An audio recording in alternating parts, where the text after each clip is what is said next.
Hi everyone, you're watching Trade Australia. I'm your host, Lawrence Christoffelsz. Today's episode is all about India. There's amazing opportunities for trade, investment, and a whole range of partnership there. And we've got some fantastic guests on today's show to help you navigate that and really take advantage of those upcoming opportunities.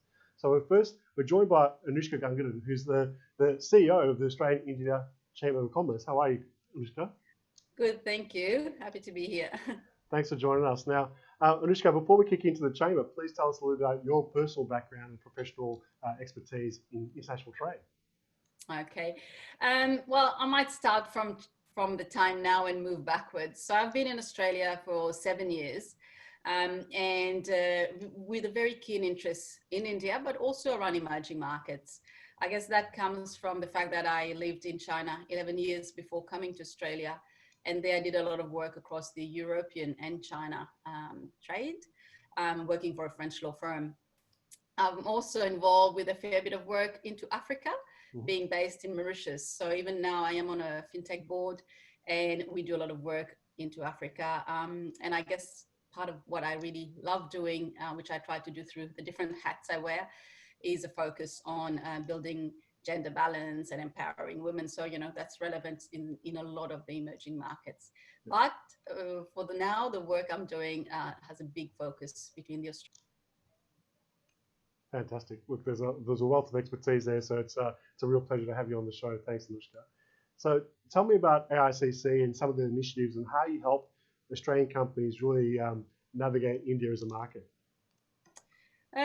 Look, the AICC had existed years ago, and then it merged with another organization. But so when we also saw a gap, so we have reestablished it to really meet that gap. And the gap is India has become and continues to become a very, very important market for Australia, but also globally.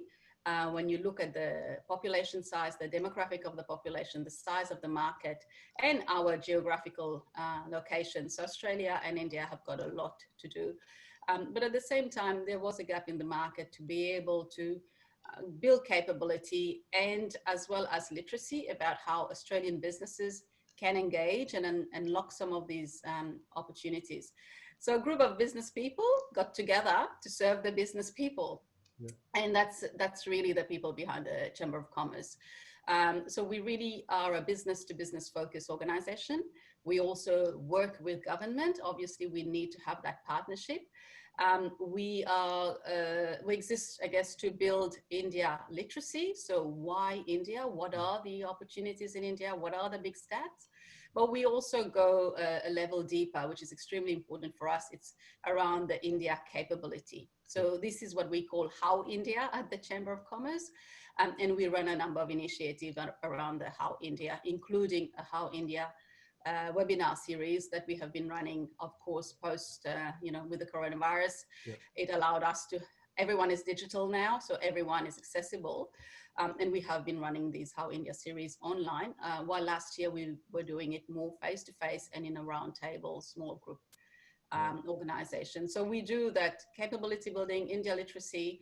We also do connections and network. India is a market which is very much driven by relationship, people-to-people connection. And, it takes a long time to build relationships. So at the Chamber, for our members, we sit down, we understand what are the needs, and then we will make those right connections. And depending on the need, hold their hands as needed. Yeah. We work with a network of experts. We don't do everything, but we do work with experts around different sectors.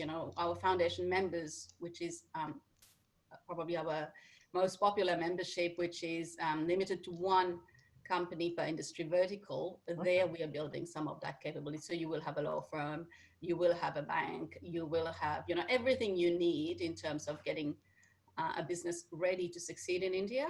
Yeah. But we're also building a lot around that cultural understanding. Cultural intelligence is one of my area of expertise, and we cannot highlight that enough.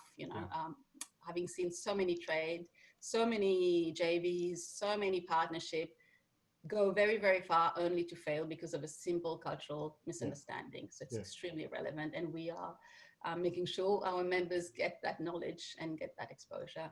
Yeah, fantastic, Anoushka. I think that as you say, that cultural awareness and that bridge building that you offer with the chamber and tapping into that expertise is really important because going overseas is very daunting for any company.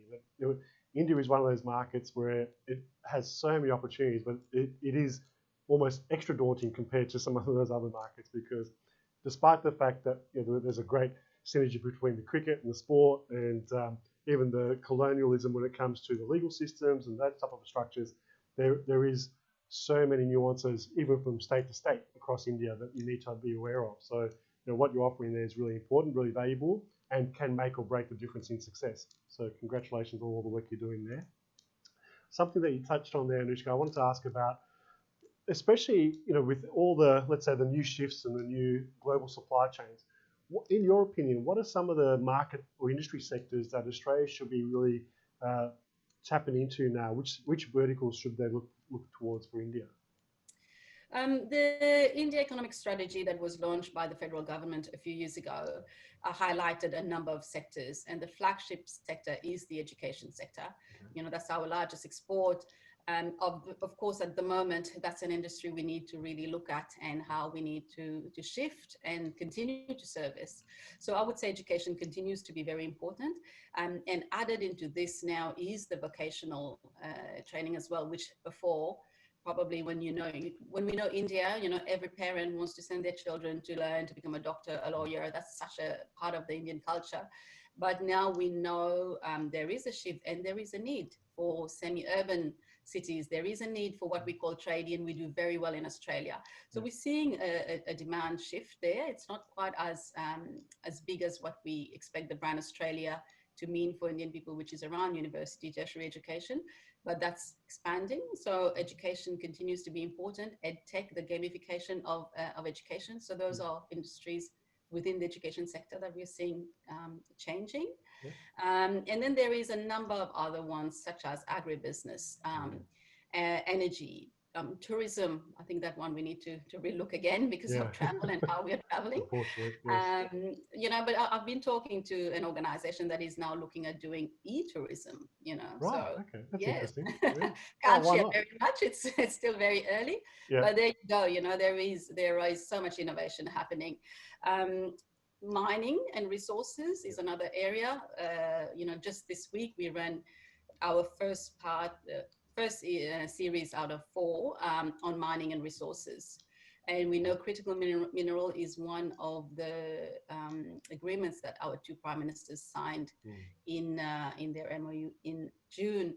So looking at some of the new sectors that have come up in that comprehensive strategic partnership, again, you will see education is there. We have innovation, we have healthcare, health tech, agribusiness. I've got a few here I've written down. Water, smart cities within the infrastructure industry.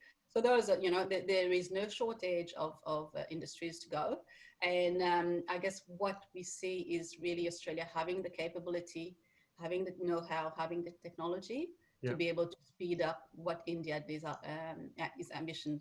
They're very ambitious. So Australia can help meet that ambition. Great.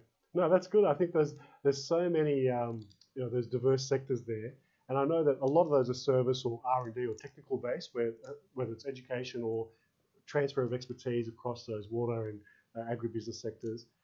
I want to ask as well, Anoushka. My background is supply chain and logistics, and in the past, when you're actually moving product into India, the distribution channels can be really cumbersome, and it can be a very bureaucratic process to try and move stuff across states because of the paperwork and things. Has that improved over the last few years? What's your opinion there? I know that moving product around India can be really challenging, especially for exporters. Yes, look, there are no doubt challenges in doing business across the 2 countries, but at the same time, there is a commitment, and we're seeing more and more of that, for India to make doing with business easier. In fact, in the last 2 years, India improved by 53 ranks in terms of ease of doing business. It's a huge jump. It's huge, and we also saw just a few months ago the Bali story and how India came to the rescue, and quickly we had a solution there. And Australia and India are working very closely together. Signing the CSP is another part of that commitment. But regardless of that, already there are ways to work together. Yeah. Just on Tuesday, we had the mining and resources webinar, for example, and we had Mr. Tuhin Mukherjee, who is one of the mining executive. He's been in the industry for 40 years or more. And, he says opportunities for joint venture exist right now. So I think the way we go to market, the economic model, the trading models, is where we need to be very open. There's not just one way of going in the market. So finding those partners, collaboration, there's a lot of room for us to do that, despite what is, at the moment in terms of policies and agreements. So there is still ways to do it. Yeah. And India is one big country with multiple levels of, nuances, as you said. So even when you go, forget the tier 1 cities, you can go to the tier 2 cities, which is still massive compared to our... Massive market opportunity, that's right. Yeah. There you go. And there, it's easier to get started. Yeah. So you have some of those cities that we need to look at, and we encourage our members to look at those. Yeah. It's not just the, a couple of cities that we hear. India is a very, very different place altogether. So there are ways to get into India, and we need to go. And that's the other thing. Doing business with India is not a one. No. Yeah. And I think, I wanted to ask my next question around tips and advice, but it sounds like some of the things you've already mentioned, Anoushka, is that cultural awareness. And, you've just talked about the importance of partnership. Typically, Australian companies really need to embrace the partnership versus a buyer-seller relationship. It is much more than just buying and selling product. It is establishing the relationship, cultivating that, and really growing that so that they can really work together to grow, as you say, bilateral opportunities and JVs and all the things that come with those opportunities. But what other tips and advice would you give to Australian companies who thought about India, or maybe haven't even tried and failed in the past? What tips and advice would you give them to rethink that opportunity? Well, become part of the Chamber of Commerce. Yeah. We will hold your hand. But I would say, look, when you think of India, think of it as a long-term investment. Yeah. The culture here in Australia is short-term thinking. That's our short-term orientation. Yeah. In India, it's a long-term orientation culture. And I would say, so part of doing business is also making sure you go once, twice, 3 times, not just once, and you do it from here. Understand how people work and understand how to build those people-to-people connection are extremely important. And I think part of that is having a local team with which you work. It's not going to be, some businesses have done very well in going into other countries. I would say wipe your slate clean when you're thinking of India and start again, because it is a very different market and nothing is more important than people and relationship. So it's a big part that we need to invest. And also, I like the work I do around cultural intelligence. We look at a few dimensions of culture, including hierarchy, for example. How do you relate to people? Or how do you even greet somebody? Those are all important part of getting to build that relationship. And timing, as I said, orientation, again, it's, I've mentioned that. I think, being patient, be people focused. The opportunities are larger than the challenges. That's for sure. True. Yeah, definitely. Great. Thanks so much, Anoushka. It's been an absolute pleasure to have you on the show, and we definitely want to touch base with you again and get you on a more regular basis, because India is becoming, it always has been, but it's increasingly becoming a more important partner for Australia, and there's a whole range of strategic partnerships there as well. So thanks again for joining us on the show, and definitely look forward to chatting with you very soon. Thank you. Thank you for having me. Absolute pleasure to be here. Great. Thanks, Anoushka. Take care. So you just heard there from Anoushka Gungadin from AICC. Join us after the break, and we'll be joined directly from India, actually. So we'll see you very soon after these short messages. Now is the time to reduce costs and get better service from your logistics partners. We go to market for you. We do all the work, you make all the decisions.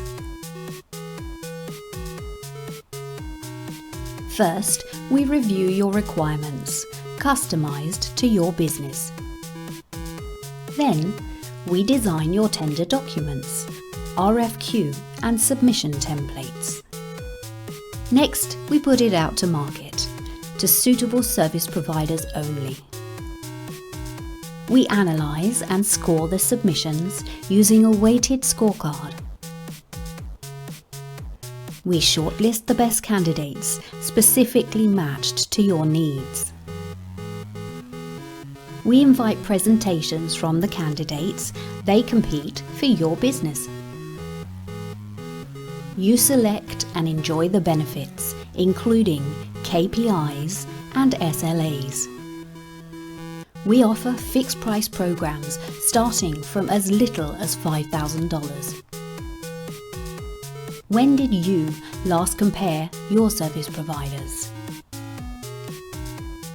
Contact us today at the Australian Trade and Logistics Corporation.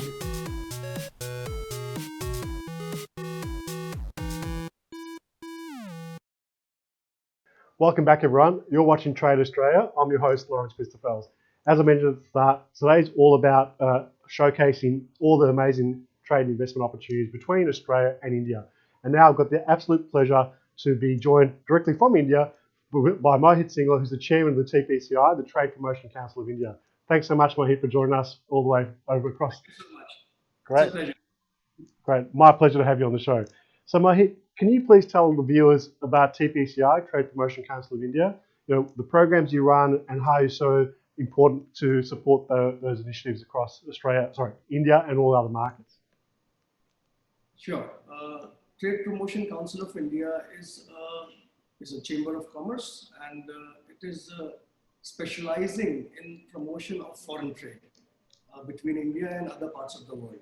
So when we say trade, it's not just export promotion. We also promote imports. Yeah. We promote tie-ups between Indian companies and international companies, whether it is about buying, trading, investments, joint ventures, any sort of business activity which can bring value to the business is something that is important to us. Yep.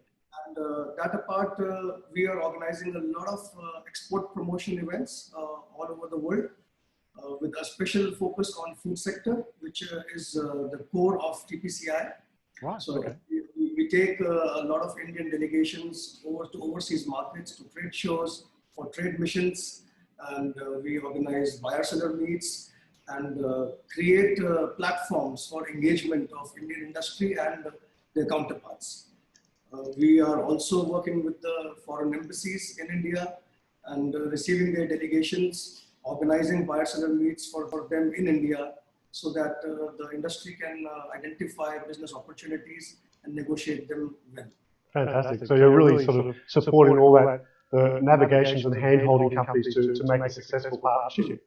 With small and medium enterprises, the biggest challenge is the scale. And they really need a very strong hand-holding, so that they don't have huge pockets and budgets to hire large consultants and do market due diligence. So organizations like TPCI become very, very important, and market access is expensive.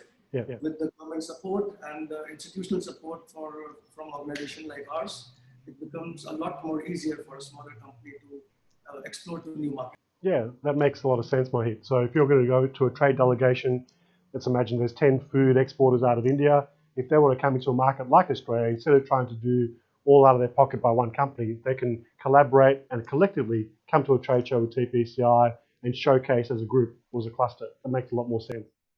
True. Absolutely. Fantastic. So, Mohit, one of the things that we want to talk about on today's show is that it is showcased in India, but many people will want to know, everyone knows how big and amazing opportunity India is. But from your perspective, what stands out? What are the real points of difference for India as a destination or even as a sourcing market versus other Southeastern countries?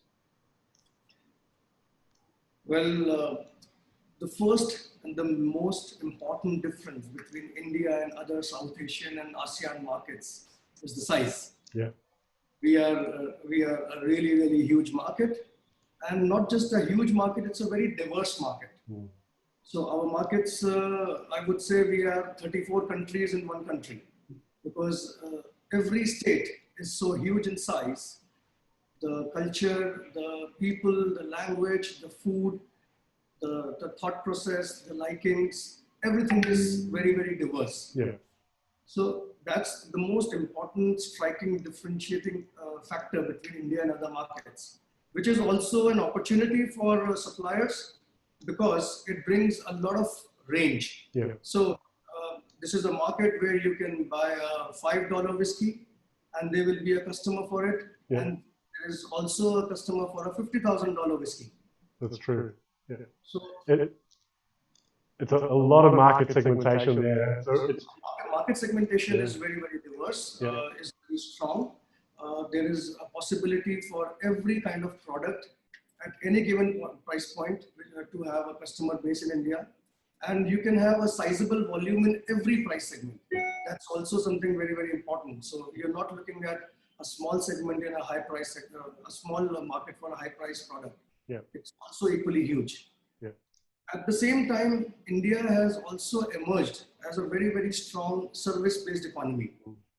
We have a lot of IT exports. We are getting a lot of outsourcing. Yep. So the young population is also a very, very important factor that has to be considered when we are looking at a comparative between India and ASEAN nations. Yeah. This young population brings in a lot of desire for new trends, for new products, for new ideas, and new. So it's a beautiful ecosystem, which is currently developing in the country, and everybody is welcome. There is space for almost everybody, and we have a huge market, and we welcome international companies to come and have good, meaningful business with India. No, that's great. I think you explained it really well, Mohit. There is so many diverse opportunities, diverse market segments, even within segments. There's a whole bunch of complexity that you really need to be target focused, laser focused on who you want to sell to or who you want to do business with, and really work that niche as much as you can. And that's where I'm sure TPCI can help navigate the best strategy for that. One of the things I want to ask you, and you touched on this a little bit there, is that some of the mistakes, or in your opinion, what companies typically get wrong when they look at India. And one of the things in my experience I wanted to ask you was that, I've done some work with helping companies to go into India and come out as well. And they often are very afraid of that scale that you just talked about. Is that, let's say, from an Australian manufacturer's point of view, there could be a food and beverage manufacturer.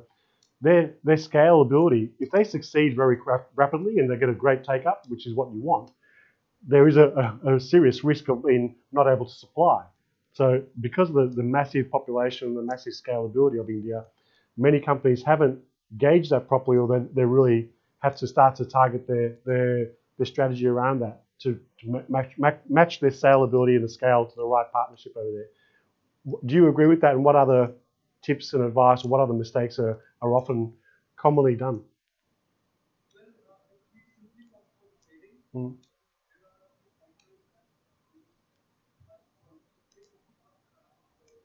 For India as well. We definitely promote all trade agreements to be backed by a bank letter of credit. A lot of companies try and they want to save some small amount of money, and they don't want to go the official payment channel, which is always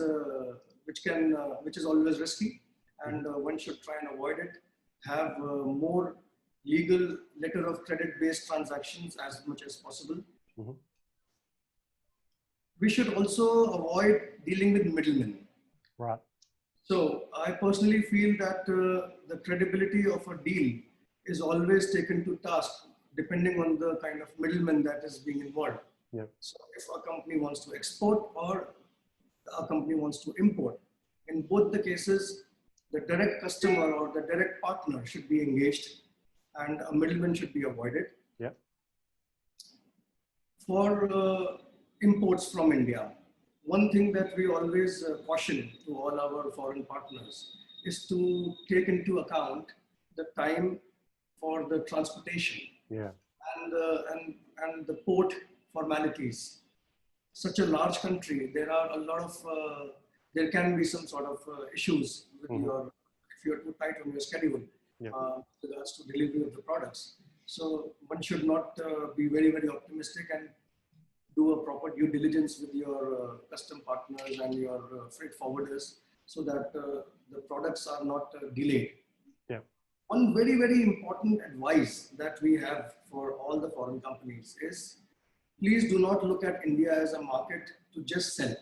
Yeah. Sooner or later, the price war is going to be so intense that it will be almost impossible for importing a product and selling it in the country.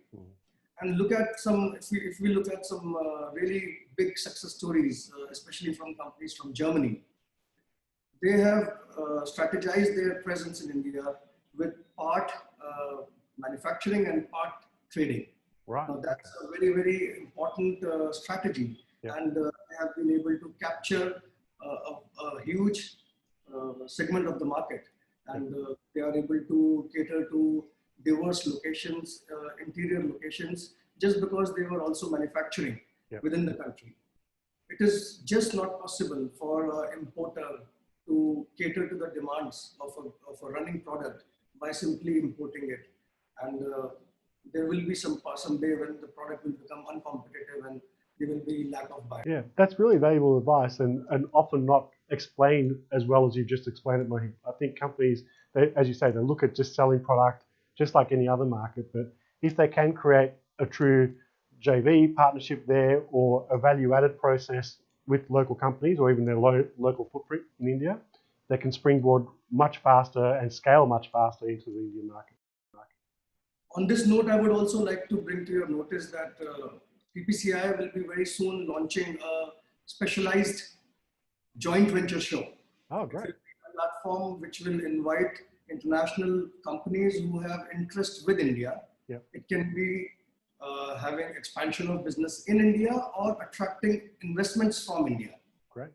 So we will be organizing this large platform event maybe in March 21. Yep. And we will arrange pre-screened business houses to get together and negotiate their business, and we will use some sort of computer algorithms for good matchmaking. Yeah. All our Indian embassies will be supporting this event, and looking forward to a very strong participation from. Yeah, we'd love to support that, and we'd definitely get you back on the show for that to showcase that and basically give an overview of how companies can get involved on a more detailed level. So that'll be wonderful. Thanks, Mohit. Mohit, before we wrap up, I want to ask you about, there's so many great opportunities, and as you talked about, there's a younger demographic, there's a whole range of service opportunities as well. What are the most attractive industry sectors that Australia should be focusing on between the two markets now? Very, very important question. If we explore the India-Australia business pattern, the total bilateral trade is around $13 billion. Wow. Yeah. And India imports $10 billion from Australia, and India exports around $3 billion. So there is a deficit of around a negative trade balance of $7 billion on account of India. Yep. But 65% of this bilateral trade originates from coal and petroleum. Yeah. If you take away this portion, Australia is only exporting raw materials to India. On the other side, India is only exporting finished goods to Australia. Yeah. So I see a clear-cut division and a clear-cut opportunity. Why are we not getting finished products from Australia? Yeah, that's right. Yeah. It's a very strong manufacturing economy. There are great products.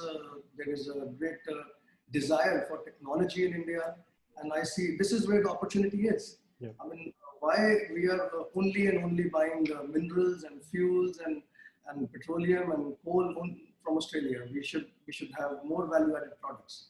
Yeah. On the other side, India is exporting pharmaceuticals, textiles, apparels, jewelry, electrical equipment. They're all value-added products. Yep. With that notion, I feel that agriculture, food, and technology are three very, very important areas where India and Australia can have a win-win partnership. Yeah. The agriculture revolution in India is booming, and Australia is great in large tract technology. We've seen how Australia's agriculture sector has grown and how robust it is. There is increasing demand for fine food products. You'll be happy to know Jacob's Creek is the most favored wine in India now. Oh, really? Okay. It's the base wine. Everybody, the first order is Jacob's Creek. Oh, great. Yeah. That is the success of a good Australian product, Yeah. which we've seen together. Entertainment. The Village Roadshow is the largest entertainment company. Yeah. Yeah. And Cookie Man is also, everybody likes Cookie Man in India now. Yeah, I've heard that.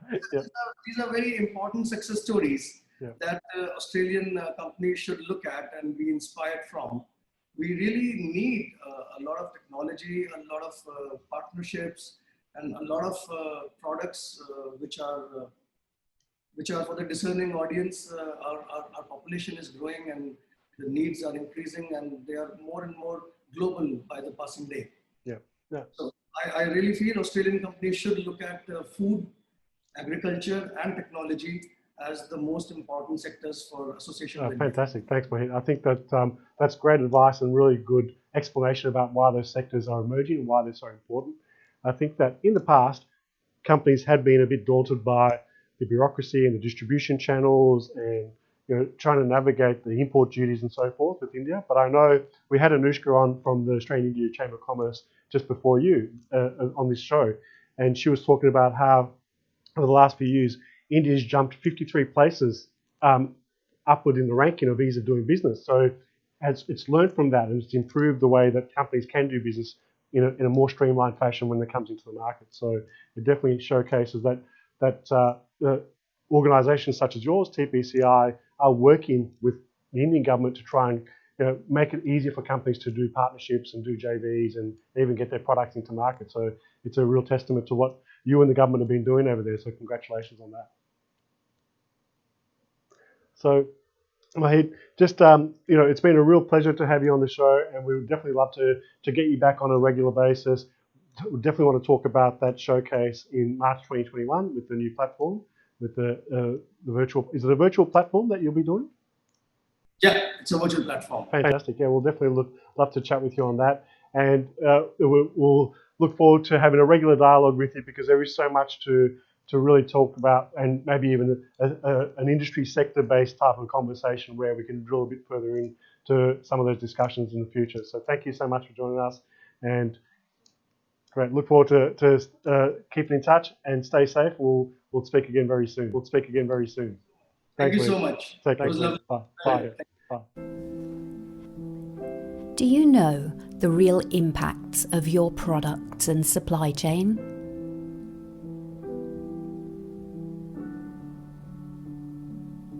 What about the living and working conditions of the people who make your goods?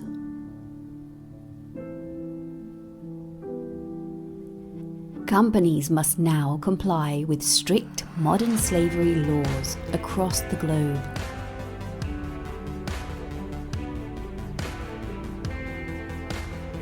Consumers too are holding brands accountable for their social and environmental impacts.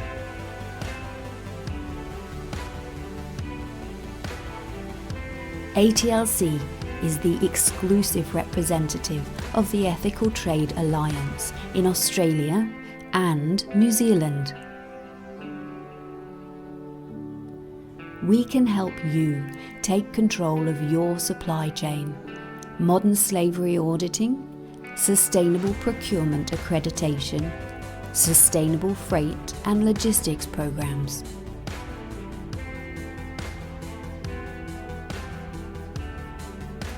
Ensure your supply chain is not harming people or the planet.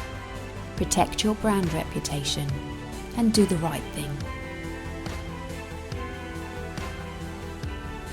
Contact us at ATLC today and start to reduce the negative impacts of your global supply chains.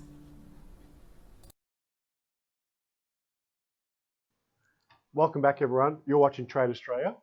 I'm your host, Lawrence Christoffelsz, and further to our segment here today on doing business with India. Now we're joined by Stephen Manalik, who's an Indian speaker and expert for many, many years. Thanks so much for joining us, Stephen. How are you? I'm happy to be here, even remotely. It's good. Yeah, look, I'm glad you're safe and well, mate, and good to chat with you after so long. You're looking great. So, Stephen, just for the audience's benefit, I know a lot about your background, and you've been doing so many things with India for many, many years. But could you tell the audience and the viewers, about some of your roles and your background and why you are so well known as that Indian expert? Well, thanks, Lawrence. I think I'd call myself an Indian learner. I think once you think you're an expert, you've decided you know everything, and it's impossible to know everything about India. Yeah, So, no. Look, I started connecting with India in around about 2003, 2004. I had put out a book at that time, and there was some interest in India in it. And I became a correspondent for one of India's biggest business websites, which then led me to be involved with the Australia-India Business Council back here. Yep. And over the journey, I've taken, I think, 3 major trade missions to India. I'm a regular speaker at universities and business environments when I go to India. And I've also had 3 great holidays there, so I've been very lucky. Yeah. And I recommend that to anybody. And boy, have I seen some changes in that time, in that 15 to 18 years. India's transformation has been huge. I also have a blog, which is called Into India. So any of your viewers can just Google Into India, and it's a free blog, and I'd love to be communicating with you and get your feedback there. Yeah, definitely. I've been a president of the Australia-India Business Council here in Victoria, and I just have a passion for getting Australia more India aware. It's a great terminology. I don't have a formula for how close we should be, but I just think if we were more India aware, we'd have greater balance in trade and foreign policy and all of those areas. Yeah. Well, there's so many synergies there between Australia and India, and you and I have talked about this many, many years ago, but obviously sport comes to mind as a real strong one with cricket, but you've got the Commonwealth legal structure, there's so much history there and so many synergies around how the legal system works, how business can work, but there are so many variations as well. And you mentioned, Stephen, about the almost 20 years or so plus with your work with India. What are the sort of key business, but also importantly, the consumer changes that you've noticed over those sort of last few decades? Well, I think India's undergone a great transformation, as I said. Yeah. And so the business there is so much more sophisticated. On the Ease of Doing Business Index, which is a global measure of how well you're going, India's been ticking and improving. So congratulations to them for transforming. And I think under Prime Minister Modi, India has a real drive to attract foreign investment and to encourage business connections around the world. So I think it's a great place to do business, but it's like anything else. We've got so much in common: democracy, cricket. We love to have a laugh. They love to have a laugh. Yeah. We speak English, but here's the thing. We might speak English, but we think differently. Yeah. Do you understand? Yeah, I do. That's a great point. And you think about it. If you meet an American, we both speak English, but we definitely think. We come from a different starting point. Yeah. And this is very much the case with India. So I'd advise anyone going into India to get a handle on what the thinking is, so that you could, and also it's, as we say to people, it's a relationship culture. Yeah. And Australia up to now has been remarkably transaction focused. Look at China, for example. Yeah. Massive trade. I think it's probably 10 times or more our trade with India. So let's say in general numbers, we might be doing 20 billion with India, Yep. I think Australia is doing 200 billion or so with China. Yeah, that's right. It's a massive difference. Yeah. Yeah, so the difference is enormous. But, you know, a lot of that trade is just transactional, flat out transactional trade. Yeah. And I think India has to be approached as a slower opportunity and as a relationship opportunity. Yeah, I think you're right, Stephen. You've sort of led me to one of the questions I want to throw at you around China, because look, I mean, we can't, ignore the fact that there are increasing trade tensions between Australia and China. Not just Australia. I mean, China's, really got an increasing number of tensions around the world right now, and many are saying that India is well positioned, or should be well positioned, to really take advantage of that and reapproach some of those trade opportunities that are currently going to China, to rethink that with India for manufacturing, for export opportunities. And what you just mentioned, Stephen, that nurturing for the relationship is so powerful. It does take a longer term to build that relationship, but I think similar to other Asian markets, like even, let's say, Japan, where you put in a lot more effort to build the foundation of the relationship, and it lasts a lot longer. It is less transactional and more relationship-based business. Yeah, I think it's a good question, and I've been concerned to see some of the media coverage saying that, oh, look at the issues we've got today with China, and perhaps India could be like a hedge or a replacement or a substitute for China. I don't want us to look at India through the lens of a China trade war. Mm-hmm. I don't think we'll get far with India if we look at it through the lens of we're trying to underpin our China dependency in trade. Yeah. I think we just have to look at India as it is. Yeah. And I've been pleased to see that, for example, in the recent virtual meeting between Prime Minister Morrison and Modi, both of those get on very well, by the way. Yeah, I like the SCOMOSAs, which was really good. It was a great way of bridging that gap. Yeah. And this is so important, Lawrence, because if one of the outcomes of that virtual meeting was greater defence and strategic cooperation in the Indian Ocean. Yep. Now this is such an area of common interest, isn't it? Yeah. Australia, India are two of the major powers on this wonderful Indian Ocean. And for them, Morrison and Modi, to create a collaboration in defence, which is probably the closest relationship we've had strategically with India, I think that's a building block for future trade. Yeah. You take, for example, India's biggest trading partners, the USA and China. Mm-hmm. And what goes with that is both the USA, China, to a lesser extent Japan, are big investors into India. Yeah, that's right. That's right. So it's like where you have a strategic interest, where you have an investment interest, then you have the real trade. That's by and large how it works. Yeah.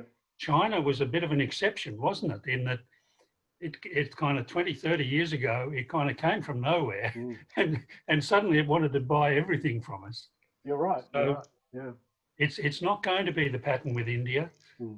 India is going to be a slower build, but I'm pleased to see that we're getting strategically closer. Yeah, that's some really great points, Stephen. I think that's very true. And even if you look historically back, even from that Commonwealth discussions we talked about before, but from a defence and military sector point of view, I think Australia and India have worked really well, since the Boer War, World War I, World War II. So there's been a lot of trust and a lot of camaraderie between both nations already. So which stands in really good stead for increasing trade relations. So finally, Stephen, what are your tips and advice for two scenarios? One is an Australian company wanting to get into the Indian market. What should they be thinking and knowing? And vice versa, for Indian companies wanting to come into here, into the Australian market. What would you suggest? What are your top tips? Well, the first thing I'd say to an Australian company wanting to get into India, don't go there expecting to succeed in 12 months. Yep. You need to have a 3 to 5 year plan. Everyone who's succeeded in India has gone there for the long haul. So follow that model. Yeah. The second thing I'd say is that when you go to India, use the government business offices that are there. I found, for example, the Victorian Government Business Office in Bangalore is really helpful, really helpful. Austrade, they're everywhere. It's fantastic. So those two things are important. And then I think the third thing is that you need to do your homework. You do the research, dig down, and don't try to form a business partner with the first person you meet. It's true. Because India is so friendly, it seems so welcoming. You can think you've got it dialed, but you haven't. So that's my advice to Australians going into India. I think Indians coming into Australia, I think you'll find a ready acceptance, but I think you need to accept that the Australian market is a different market from India. So, and look, just have a quick look at our television and then have a look at Indian television. Look at the way news is presented. Look at the way Bollywood operates. And you get the feeling India and Australia are very different cultures. That's true. So I'd say to an Indian, get to know the Australian culture. We've got a large Indian diaspora here. Connect with them, connect with the government, and I think find yourself some very good accounting and legal advice. Then you're in.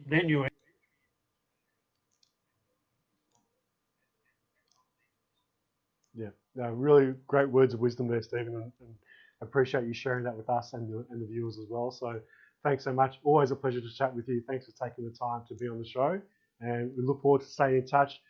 Let's mention that blog again before we wrap up, Stephen. So what was the name of the blog, just so the viewers can tap back into that? Okay, thanks, Lawrence. It's been good to talk to everyone today. So the blog is Into India, 2 words, Into India. Google that, and it's free, and we share a lot of the kind of things I've been talking about. Fantastic. Thanks again, Stephen. Good to chat. Stay safe and well, and we'll speak to you again very soon. Okay, thank you. So there you have it. You heard from Stephen Manolak, who's, again, another Indian expert from today's show, and there's so many great opportunities with India. Reach out, speak to all the government departments, both here and over in India as well.